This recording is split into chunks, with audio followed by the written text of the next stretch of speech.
महाराष्ट्र असेल, देश असेल. आता आम्ही अंजनगाव खेलोबा या खेलोबा मंदिराच्या आवारामध्ये आहोत. अरे शाळेत छत्रपती शिवाजी महाराजांचा पुतळा सन्मानजनक पावित्र्य राखून स्थलांतरित करावा या मागणीवरती आम्ही ठाम आहोत. आमची वीर मंडळी ठाम आहोत. रात्री या तालुक्याचे आमदार अभिजित पाटील यांच्या मार्गदर्शनाखाली 12-1 वाजता रात्रीच्या कोण होते इथं मोजणी हो. आमचं म्हणणं एकच आहे या आमदार अभिजित पाटलांना. छत्रपती शिवाजी अनादिकालापासून इथं धनगर समाजाचं आराध्य दैवत 2-3 राज्यातली मंडळी इथे येतात. हजारो वर्ष ज्यावेळी रेकॉर्ड अस्तित्वात नव्हतं, आदिम असणाऱ्या धनगर बांधवांच्या तीर्थक्षेत्राला तुम्हाला मोजणी करण्याचा अधिकार दिला कोणी?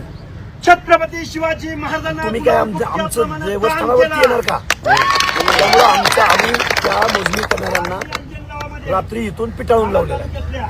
दुसरी गोष्ट, एका माता भगिनीच्या माध्यमातून ज्या पद्धतीनं चिखला या गावामध्ये एका महिलेला आतमध्ये पाठवून मोडस ऑपरेंडिटी या समाजकंटक मंडळींनी केलेली तमाम महाराष्ट्राला मला सांगायचंय, अभिजित दादा पाटील मुख्यमंत्री यांच्या महोदय, पक्षाच्या तुमचा पदाधिकारी असणाऱ्या एका महिलेला इथं पाठवण्यात आलं आणि 8-15 दिवसापासून, महिन्या 2 महिन्यापासून या या ठिकाणी महाराष्ट्रामधल्या बहुजन कांड होणार लोकांना होतं. पण आम्ही सगळे भक्त मंडळी या खेलोबाच्या तीर्थक्षेत्रावरती पवित्र ठिकाणावरती बसलेलो आहोत. ते सगळं षडयंत्र पोलीस बांधवांनी हाणून पाडलेलं आहे.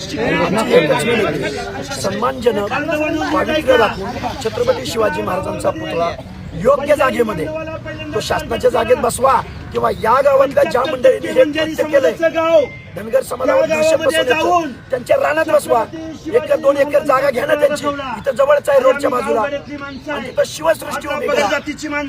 त्यामुळे धनगर समाजाच्या अस्मितेशी, धनगर समाजाचा इतिहास पुसण्यासाठी हे गाव अंजनगाव हे खेलोबाच्या नावाने ओळखलं जातं. 2 नंबरला शेकडो वर्षापासून मंडळी गेली. तुम्ही इथं येऊन छत्रपती शिवाजी महाराजांचा पुतळा बसवून या एरियाला तुम्ही शिवतीर्थ नाव देताय. म्हणजे आमचा धनगरांचा इतिहास तुम्हाला पुसायचा आहे, आमच्या देवस्थानाची ओळख तुम्हाला पुसायची आहे. लाखो बांधव इथं येतात, भाकणूक होते, खूप यात्रा भरते, जिथून पालखी जाते त्याच ठिकाणी हा छत्रपती शिवाजी महाराजांचा पुतळा बसवलाय. आम्हाला खेद वाटतोय, आम्हाला वाईट वाटतोय की महाराजांच्या पुतळ्याला आमचा विरोध नाही, पण धनगर समाजाच्या देवस्थानाच्या प्रवेशद्वारावर जो पुतळा बसवलाय या कृतीला आमचा विरोध. लवकरात लवकर शासनानं आज दिवसभरामध्ये हा पुतळा हटवावा, अन्यथा आज तर लोक येता येतच, उद्या 1 लाख लोकांचा जनसमुदाय या अंजनगावमध्ये देवाच्या ठिकाणी